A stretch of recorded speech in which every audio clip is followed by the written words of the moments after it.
Bumili kami ng Dutch milk dahil favorite ng anak ko. Sa isang araw, nakakatatlo siya nito. Etong isang to, August 17 pa ang, August 5, 2017 pa ang expiration date.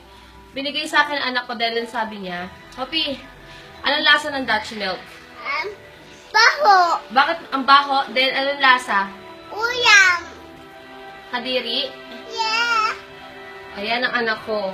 Ako din, tinikman ko siya kasi curious ako kung anong yung lasa sinasabi niya mabaho. Then ito yung open ko ngayon yung Dutch milk. Wait. Nakahawak mo to. Pahawak ako. Hawak? Hawak mo. Ganyan lang ha. Hawak mo yung cellphone ni mama. Ganyan. Yan. Hawak mo ganyan. Huwag mo alisin ha. O-open ni mama. Huwag mo babagsak ha. Taas mo na. Ayan. And then, lobat na ako. Wait lang. I-open ko yung Dutch milk.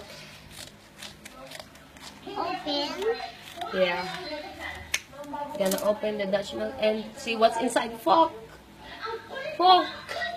What's this? Wow! Shit! Mom, tita to. Shit, what's this? Sorry for the word. I can't believe na nakainom ako nito. Yuck! What the fuck? Sorry. First time ko to. Dutch Milk Company. Ano ba to? Yogurt drink. May something inside. Di ko po alam kung anong klase siya. Hindi na ako bibili. Never na tayong bibili ng Dutch Milk. Yo! Ito yung anak ko. May reaction.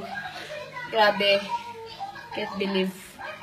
Totoo pala. Hindi ako naniniwala before sa mga lumalabas na nasa ganit na